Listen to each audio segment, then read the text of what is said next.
Narito po muli si Nurse Dodong at nagsasabing magandang araw po sa inyong lahat.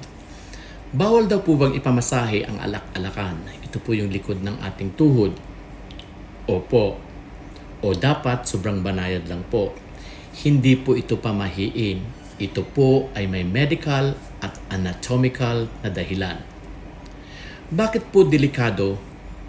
Dahil dumadaan dito ang malalaking ugat, daluyan ng dugo at nerbiyo, yung nervous system.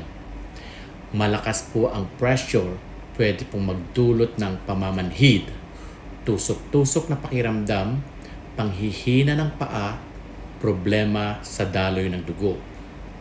Mas delikado po kung meron po tayong varicose veins, clot risks, o bukol. Sa professional massage, hindi po nila ito dinidiinan. Kung gagalawin man, very gentle lang po. Madalas, iniiwasan po nila talaga itong hilutin. Dahil ang alak-alakan ay sensitibo at delikadong bahagi ng katawan, kaya bawal o banayad lang ang massage dito. May maliwanag po ito na scientific basis at ito po ay hindi pamahiin. Mas maganda kung tayo po ay may kaalaman. Kung may gusto po kayong pag-usapan, comment, like, follow, subscribe lang po at i-share po natin ito. At pakitangkilikin na rin po natin ang aking YouTube channel at TikTok account, Nurse Dodong.